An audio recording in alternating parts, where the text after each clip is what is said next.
keeping you up to speed on all your Colorado teams. It's time for Coffee Break. It's the end of an era for our Colorado Avalanche here in town, as Mikko Rantanen has now officially been traded. We no longer have the drama and the speculation that we've been talking through all season. He is a Carolina Hurricane, and a pretty significant era for one of the franchise's most prolific players has come to an end now, James Merilatt, wouldn't you say? Yeah, big move, kind of a Friday news dump, right? And we all got it late Friday night. Mm-hmm. I guess, 6:30, 7 o'clock. Listen, and I tweeted this at the time. Everybody trying to spin this, just stop. Just stop. It's a preemptive salary dump. That's what it is. They didn't want to pay the guy, and everybody will come up with all these excuses. And as time goes on, and we're only, 3 days removed from it, first business day from it. As time goes on, we're going to find out more and more that it was just the team's spin that they're trying to put out there for being cheap. And that's what they did.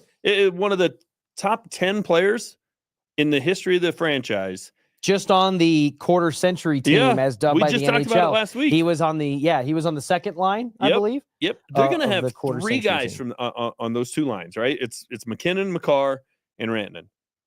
They've made it to one Western Conference final, or made it to one Western Conference final with that trio.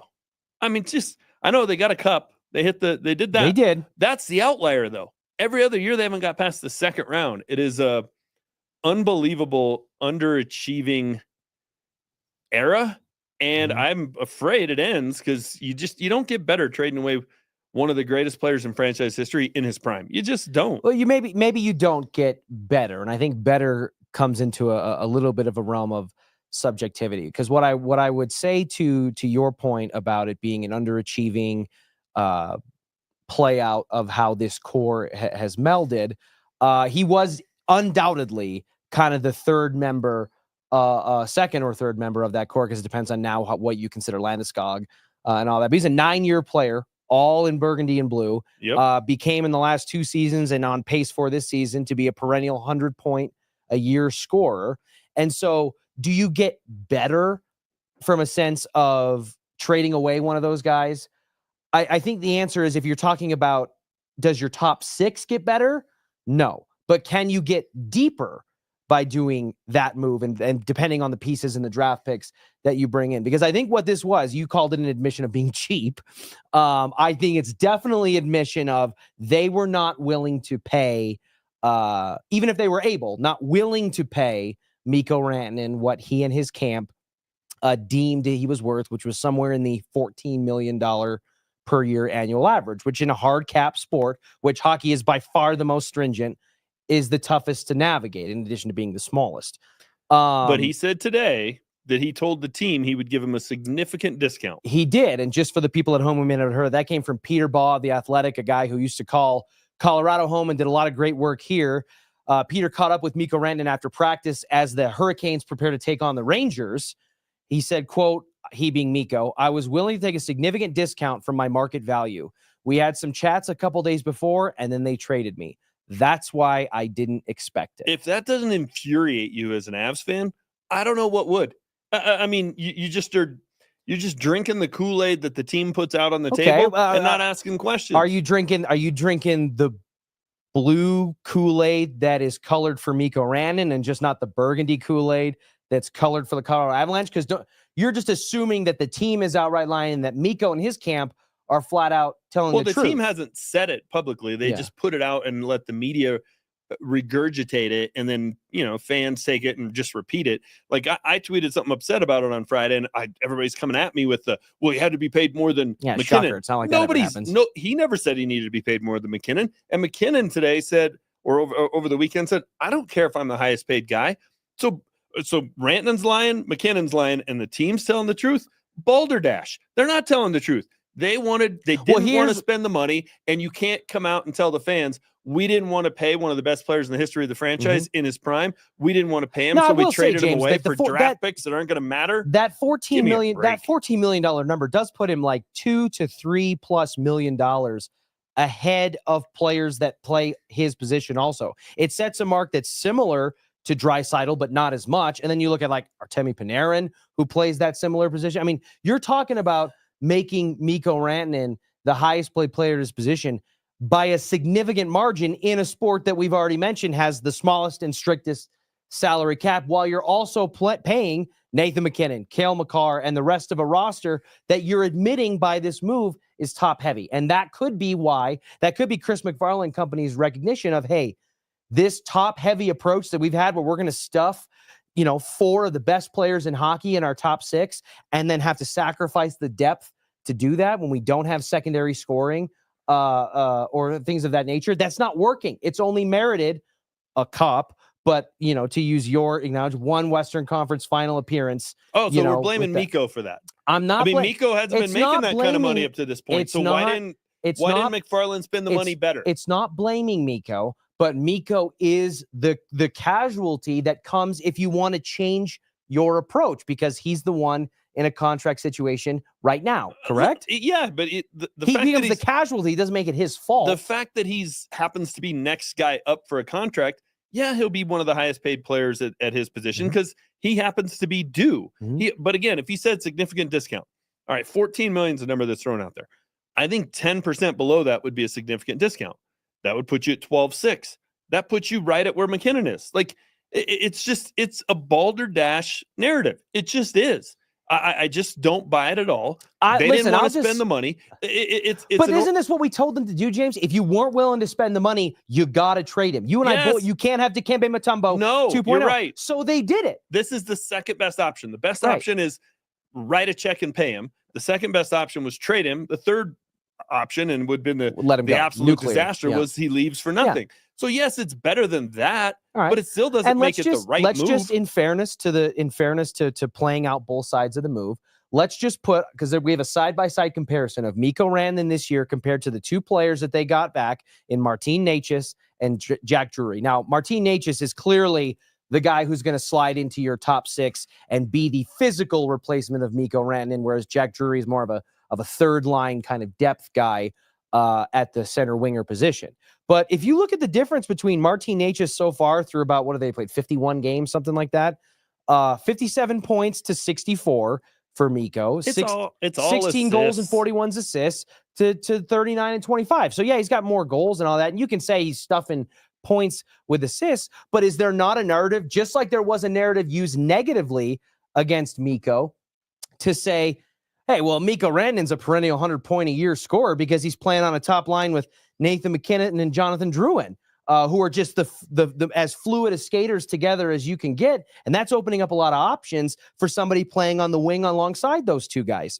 So could you not use that same logic and say, well, hey, this guy's maybe, a step or 2 off the pace in Martin Necas of a Mikko Rantanen, but you put him alongside one of the greatest players in hockey, the defending Hart Trophy champion, and Jonathan Drouin on that top line, and we could see a tick there. And you're getting that production for $6 million compared to the $9 million that you're paying Mikko this year, which would have been 14 or between 12 and 14 next year. It's like when it's 41 assists and 16 goals, that's a guy with 57 points. It's like completing 80% of your passes, and it's all screen passes. Like, it just doesn't excite me. They got 2 guys that have combined for 20 goals. Mikko's got 39. Double the amount of goals. So great. We're assist heavy. It's 25 goals, 39 assists. It's apples to oranges. No, I thought throw the graphic back up there. Am I wrong on that? 39 goals, 25 assists, 64 points, unless that's backwards. Yeah, well, let's check on that. I mean, that is backwards on the graphic there. Yeah, so 25 goals, which 25 to 16 is not as drastic. That's not as huge of a drop off. But again, it's just, now it's a couple of guys coming in here, and now we're going to get the spin of it's giving them depth, and that's what's going to be the difference. Depth. You need secondary scoring. All right. So you think this makes them more of a cup contender this year? The record, I think see, that's a trap question. No, it's not. What I think is that I think it gives them out of the spin zone. Because, one, I don't think they're done. They're done. So you sound like Nuggets apologists or Rockies apologists when they. I don't think they're done yet. I don't think they are. I don't think they are. I think this move opens up a little bit, not a ton, because they don't have a ton of flexibility. And yes, I do think that this gives them an inside potential to, at minimum, stay close to where they were at right now with a formula, James, that we've seen in the postseason grind to a halt. Because at some point, you can't just rely on your top 6 to do all the heavy lifting for you. It's the equivalent of you can't survive it's harder to survive the non-Jokic minutes in the postseason. That's where your depth really comes into play when you got to play the same team 4 times out of 7. Okay, well, look, a lot of people victory lapped me when the Avs won a cup and when the Nuggets won a title, because I've been a heavy critic of Stan Kroenke and Josh Kroenke and the yes, you are on record for KSE. Nominating to fire 2 coaches who then went on and won championships in almost consecutive years. And and my point at that stage was you got to look at the entire body of work, right? Okay, so right now, to me, it's more likely than not that they get through the Nathan McKinnon era and they've gone to one Western Conference final. Happened to be the year they also went to stay in the Cup final. Happened to be the year they won the Cup. One. That was it. That becomes the aberration. Done in the first round or the second round becomes the norm. The Nuggets are about to do the same thing, right? Greatest player in the history of the organization, arguably a top 10 player in the history of the NBA. They've been to, outside of the bubble, one Western Conference final. Happened to be the time they won a title. I love how you have to speed that up like it's a Rick Salty commercial where you say all the stuff at the end. It's the aberration. It's not. They're not the Tampa Bay Lightning that are in the Eastern Conference Finals every year and got to the Cup Finals twice and lost and won 2 cups. It's like, but I think knocking at the door 6 times. But something that you see from those other teams, and I think this is evident as to what they're willing to bring. They have the pieces to give to bring in a guy like Mikko, is that they have better and more established specifically scoring depth. Not just skating depth, but scoring depth. And you know what? We're going to see this come up with the Nuggets too, because right now it looks pretty sexy with Aaron Gordon coming off the bench and Russell Westbrook playing in the starting lineup and all that. We got to see if that matches up come playoff time when a team doesn't have to game plan you on the second night of a back-to-back and they get to say, hey, we've got you for a minimum of 4 games out of 7 and we can really strategize against that. We're going to see if that holds up, because I don't think you're going to see Aaron Gordon coming off the bench in the postseason. And I don't think Russell Westbrook, as outperforming of the expectation and his salary as he's been thus far, I think that's going to start to shrink a little bit in the postseason, which is what we've seen with the 5 other teams in 5 years that have drafted him. So I think this move for Mikko is a way to try to counterbalance that. It's an acknowledgement that the current formula, that to your point, has we've seen more often than not, although other than the year they won the Cup, the aberration, crash into a wall where you run into a bigger, more physical team. But if this is that wears down that top 6, and then you don't have the back end scoring and production to nullify if Nathan McKinnon never gets to another Stanley Cup final, did this group with arguably the best player in the history of the organization, he's in that conversation with Sakic and Forsberg, McKinnon is, yeah. If they only get to one Stanley Cup final with him by the time he's done, is that underachieving? Well, yeah, but again, of course James, it is. Yes, James, but again, and they're on the cusp of that. But I understand, but would that not be more of a reason for them to have to shake up the snow globe and make a different move? It's the wrong move. It's the wrong move. Because the right move, so many blunders. If that's the wrong move, then the right move is what? You should have paid him? Yes. Okay, so you pay him. Then they keep doing what they've done, which is, other than the year they won the Cup, just keep getting to the second round or a conference final and banging into a wall. And then you, James, are sitting there going, everybody over there at Ball Arena is sitting on their thumb and looking at the daisies when they should be maximizing the core opportunity and taking the moves that they have available. They're too afraid over there to make I can make your argument for you. What's the difference? Headline tomorrow. What's the difference between the team that won the Cup and the last couple of years when they haven't won it? It's the second and third level guys who they did a really good job of acquiring and bringing in the year they won the Cup. Helm and they haven't made those same moves. It wasn't because of money, but because it takes money to make those moves. There wasn't a single time at the trade deadline it was like, oh, they don't have the money to make the move. They just brought in guys and they weren't the right guys. That was the narrative this year. They made mistakes. That's not because of money. Listen, if you want to justify a team not spending every dollar they can during their star players' prime, I don't think they're done yet. Fine. I don't think they're done yet. We see the same pattern with the Nuggets as we see with the Avs. You see the same pattern with the Rams. You see the same pattern with the Arsenal. It's not hard to figure out what the common denominator is. Geez. And fine. We'll victory lap it. Here's the other thing. It's not a victory. They've stuck with Jared Bednar and he won a Cup. I get it. But when you hire the guy who's the coach of the Lake Erie Monsters, you're hiring one of the cheapest head coaches in the NHL. When you bring in Michael Malone after he gets fired from the Sacramento Kings, you're hiring one of the cheapest coaches in the NBA. That's part of the reason why you're going to get to the end of McKinnon and at the end of Jokic, and you're going to have grossly underachieved because this is an organization. These are organizations that go cheap. Michael Malone helped bring the franchise's first championship. You don't think they could have won that with Eric Spoelstra? I mean, well, that's a bad example. Eric Spoelstra is one of the best coaches in basketball. Fine, I look at it and say, yes, they got one with Malone. If they'd have brought in a guy that they had to actually pay because he's an elite coach, they'd have probably got 3. That's how I look at it. On the Mikko Rantanen thing because I think there is another dynamic here that I'm upset about it. I'm bummed about it. I'm bummed about it. Like this is one of the most prolific, decorated players in franchise history. He is a staple, a guy that had played 9 consecutive years for the same organization and did it at a really high level. He was part of that original core with Landeskog and McKinnon, and then it was Rantanen and then Makar, and but he was kind of one of those foundational pieces that you definitely don't win. You don't win the cup without almost any of those players, including the fringe guys at the deadline like Darren Helm and what have you, because they all had major moments. But Mikko was kind of in the hearth. He was kind of one of the coal burning engine kind of guys. So I'm bummed about it. But these kind of things do happen. And I do think that even though you deny it, I think you and I'll even put myself in the same category.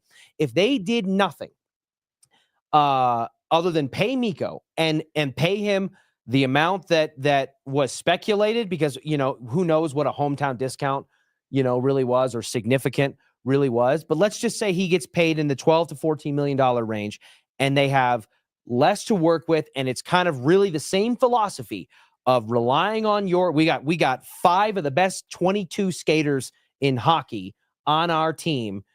We're going to rely on that top 6 to really just blow the doors off of teams. And that's it. You're running front heavy and it doesn't work. We would be, and I would argue in some ways justifiably so, hammering them for it. This is an admission that strategy no longer works and they've got to take a different approach. And I think we've got to see how it pans out. So I'm bummed, but I also think that in some ways there was a little bit of a necessary evil to some of this. Somebody had to go. You can't keep the band together forever. And they kept it together for a long time. I don't think this is an admission that strategy isn't working and they're changing paths. I don't. I think that's spin. I think if you got Chris McFarland and Joe Sakic a couple of lattes with Sean Payton and they were being honest, they would say, we didn't win the last 2 years because Val went MIA in the playoffs. They don't think their formula was bad. They broke up the formula because it was the cheaper way to go. Does the erratic nature and the uncertainty behind whether Val, whose issues are entirely kind of a separate thing than what he has going on the ice, does that uncertainty and that kind of erratic nature of whether he's there or he's not and how quickly that can change not lend even more to the reason why you have to have better depth to spread? So you think you got to turn a 10 in Mikko Rantanen into a couple of 7s. You think these 2 guys the last 2 years would have made a difference in the postseason when Val went MIA?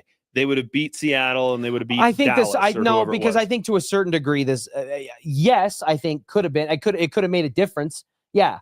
But my point is, even without that, the completely rug pull nature of Val disappearing, especially the first time when there was no precedent for it. I mean, that just knocks the wind out of anybody, right? Yeah, in a locker room. And look, based on their history with Jared Bednar, I don't know that it would have made a difference either way, even if Val was there.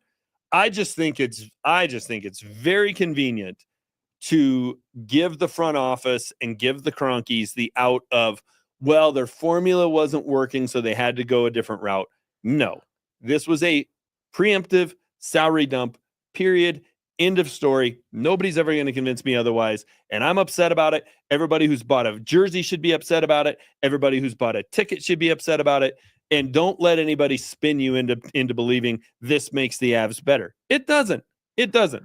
Where would you say that the trade of Mikko Rantanen factors in from a gravitas and in an impact standpoint to a surprise factor to the perception of the player themselves? Where does this Mikko Rantanen trade, in your opinion, rank among some of the biggest sports trades in Colorado professional sports history? Because I put together a list, but I want to get yours first.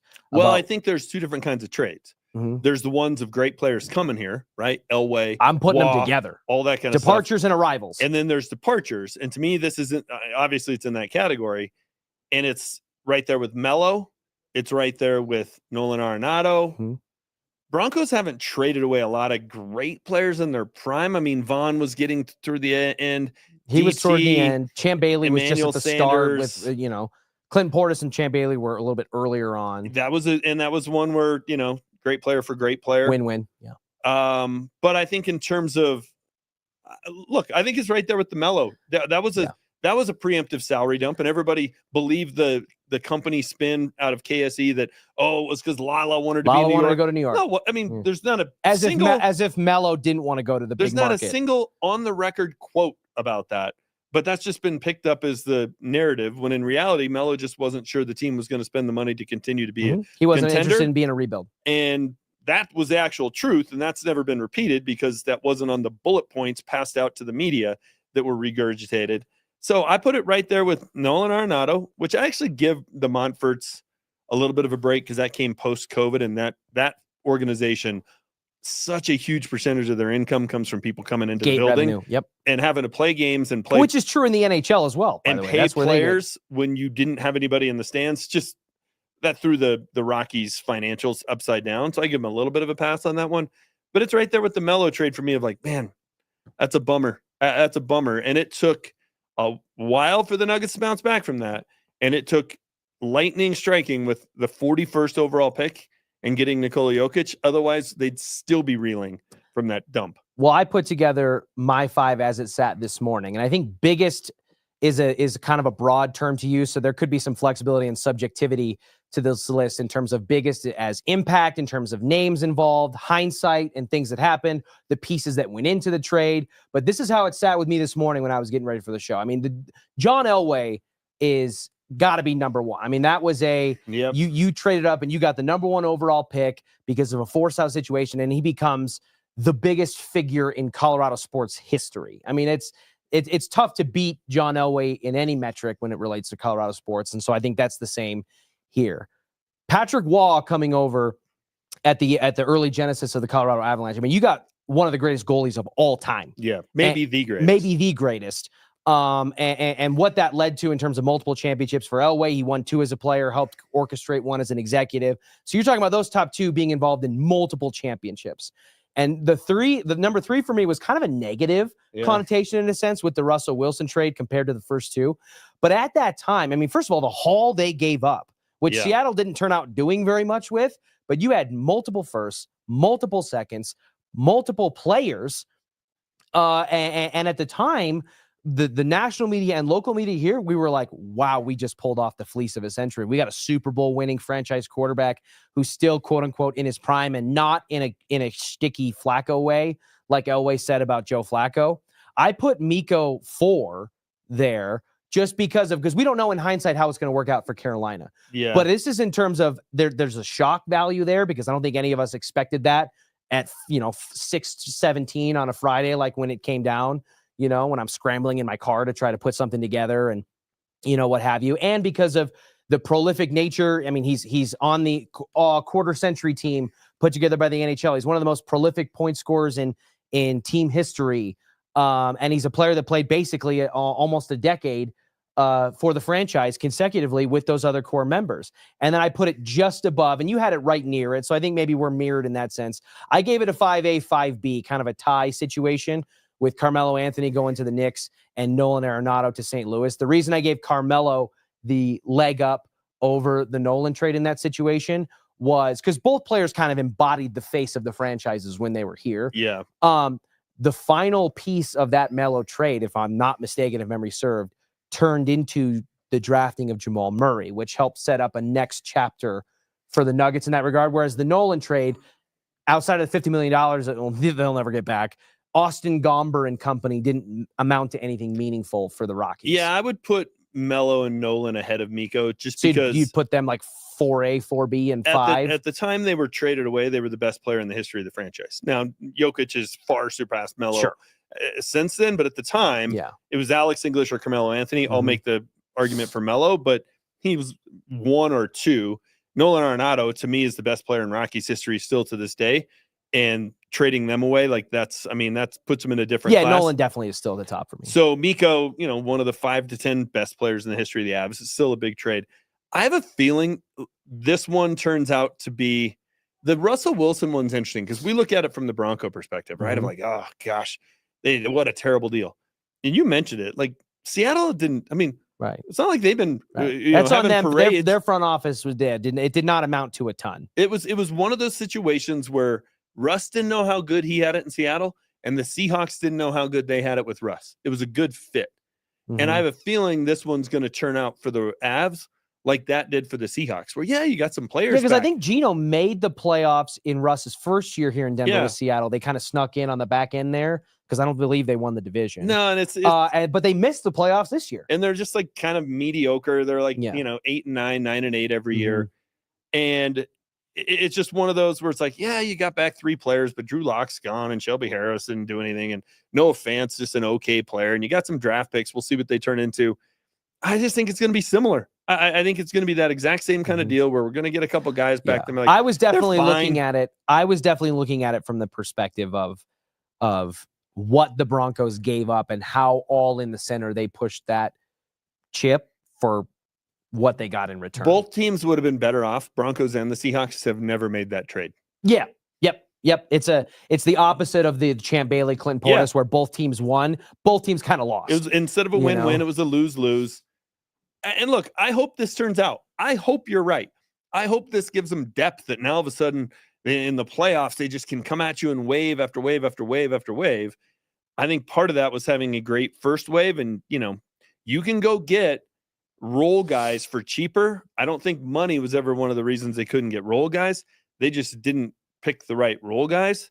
And I think it's letting Stan Kroenke, Josh Kroenke, Joe Sakic, Chris McFarland off the hook to give them the out of, this was about depth and our plan wasn't working. No, it wasn't. It was about the fact that you didn't want to pay him $12.5 to $14 million. That's nobody's ever going to convince me otherwise. Well, lists and rankings and things of that ilk always make for fun back and forth and debate. So all of our listeners and viewers out there, feel free to fill up the comments. Let us know what you think of our kind of back and forth and our list versus yours. And, just kind of your overall, this is a safe space to let it out as James Merilatt has done so far today about the feeling behind the Mikko Rantanen trade now that we are a little bit more than 2 days past it. Real quick on the way out, James, I wanted to touch on a couple of news and notes, ins and outs as relates to the Broncos. One, I was a little surprised when I read the headline this morning that Quinn Miners, who was the first alternate for the Pro Bowl at guard at AFC, declined his Pro Bowl invitation as the first alternate to replace Joe Thuney, who, as we now know, is going to be playing in the Super Bowl. Were you surprised at all by that? Yeah. A little bit, right? Like, especially because it's like, hey, it's, your first time getting to go and all the rest of that stuff. You're one of the highest paid guards in the league. I mean, I can see it's like, hey, I'm a 10-year vet. I've done this, been there, done that. I understand that, but like turning it down right out of the gate, I think is a little now it's odd. A skills competition by and large, and there's so maybe that's not as sexy for a guard as it would be for like a wide receiver or a defensive back. I still would want to go down and hang out with all the other guys and be down in Orlando and just see what the experience was like, right? And again, if you didn't want to go even a second time, I would understand that more, but whatever. Maybe he's dealing with injuries. Maybe he just wants to spend time with his family. Who knows? I don't begrudge him. I was just surprised.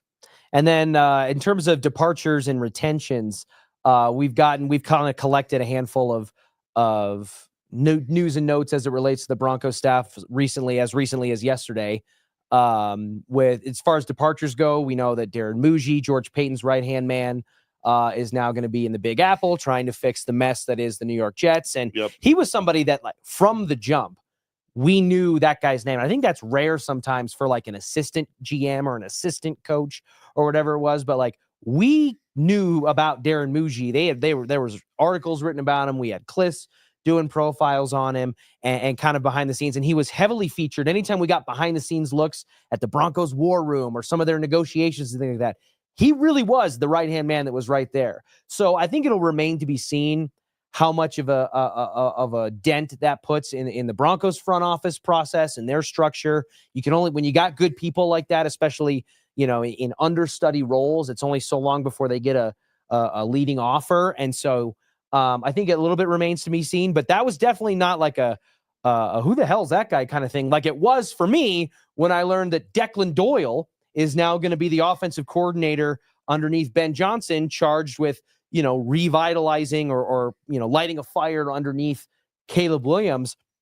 I did not know who Declan Doyle was. No. And when I saw that he was the tight ends coach, respectfully, I was like, so the Broncos just lost the coach that was behind orchestrating what I would view as the worst position group room on the team. And I'm not going to view that as like we need a more, an obituary on that situation. Yeah, but was that Declan Doyle's fault? I mean, I think you can make the argument he got the most you could possibly get out of Adam Troutman, Nate Atkins. There's an argument to be made. Kroll. I'm not going to make it because I think you can make that argument. Look, it's a bad thing if your front office and your coaching staff aren't getting rated. Sure, it's a good thing. Right, like if they are. Nobody wants to interview your assistants. It's a good problem to have. It's still a problem, but it's a good problem to have. Darren Muji had been there for a dozen years. He was basically an intern in 2012 under John Elway as part of that front office. So good for him that he's worked his way up and he gets this opportunity. It's also funny of kind of how it works, right? Like when they were going through one of their coaching cycles, they interviewed Aaron Glenn. That's when he met Darren Muji. Now Aaron Glenn gets the job in New York, and one of the people he wants that he's involved with the interview for the GM is Darren Muji. It's like you build these relationships along the way and you never know when you're going to cross paths again. So congrats to both of them. They're taking steps up. I think that's a good sign that the Broncos have people that other teams want, that other people want to tap into. Now you got to figure out, okay, how do you replace good people with good people? Well, two people that aren't going to have to be replaced would be the defensive coordinator and Vance Joseph. Now we know that with Pete Carroll taking the Raiders job, and him bringing his own staff, that basically solidified both of the places that had interest in Vance Joseph went in different directions as it related to the construction of their staffs. So we know that Vance Joseph will be back. And kind of the sneaky under the radar one being Jim Leonard, the defensive backs coach and defensive pass game coordinator, which is just like, how many things can we put on a business card? He is staying, and he's viewed by many, I think, internally and kind of around the league as a defensive coordinator in waiting type of guy. So somebody that could very well take that Darren Muji step or that Declan Doyle step in the near future, and we get to retain him because for at least another year, despite him having interest in at least, I think, like 3 other teams might have been knocking on the door about him, if I read Andrew Mason's piece online correctly. Yeah, and some people look at this as, hey, the Broncos are keeping him around because VJ is going to be the first scapegoat if things go poorly next year. Maybe.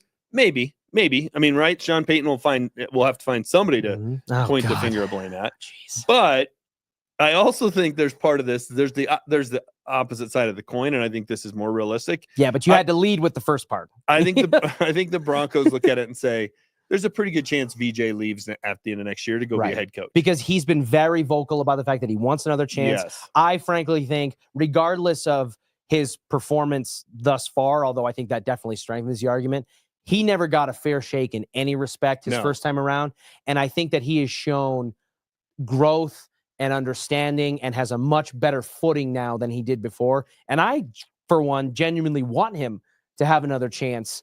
And so if you're telling me that is on the horizon, he got a couple of nibbles, in terms of slips this year. And maybe if the Broncos defense is able to hold another comparable level and they continue to kind of progress down this wild card path that they've set themselves on, that doubles to 3 or 4 or, however many, and one of those leads to another job. Having a guy like Jim Leonard potentially in the wings, if you've got another, it's essentially like having Darren Muji under George Payton. It's like, hey, we got a GM in waiting right here. That's not a bad position to be in when depth is just as important on a coaching and front office perspective sometimes as it is as a player. They have a DC in waiting, and he's ready to take the job whether things go well or things go poorly. Yeah, right. That's true. That's true. He's circumstance proof as it relates. It's just a matter of what the headline says. Exactly. Why is he replacing VJ? We'll find out. I have a feeling it's going to be the positive way. I'm with you. I think VJ will get another chance. I think he'll be a good head coach. I think to some extent you don't know what you don't know, and he learned those things his first time around with the Broncos, and he'll continue to get interviews. And at some point, a team's going to name him their head coach. I'm convinced of it. Yep, I think it is just a matter of when, not if, and it's something that I think will play out narrative wise throughout a good portion of next Broncos season, as we see how they kind of shake out into 2025. So we'll be watching for that. In the meantime, we'll be adjusting to life without the Moose. The Moose is loose for the final time. Go get your Drury jersey I for Richie Carni. Yeah. Hey, what about don't Martin Natchez could be you'd have a jersey with like a letter that has a funny symbol on it. What is it? It's not an umlaut. What is that? No, umlaut's the double dots, right? Yeah, I don't know. It's like a little V over the top of the letter. It's not the accent like Jokic. Right. It all depends on the symbol signifies the sound that it makes. Like that C with this line over it, I'm pretty sure that always denotes like a ch sound. Whereas okay. Look at Coffee Break's such an informative. I don't know. See, where show. Where else can you get this kind of armchair like speech pathologist level analysis? So on that note, I guess I'll quit while I'm moderately ahead. And I will say that we will see you all tomorrow. Have a great rest of your day, everybody.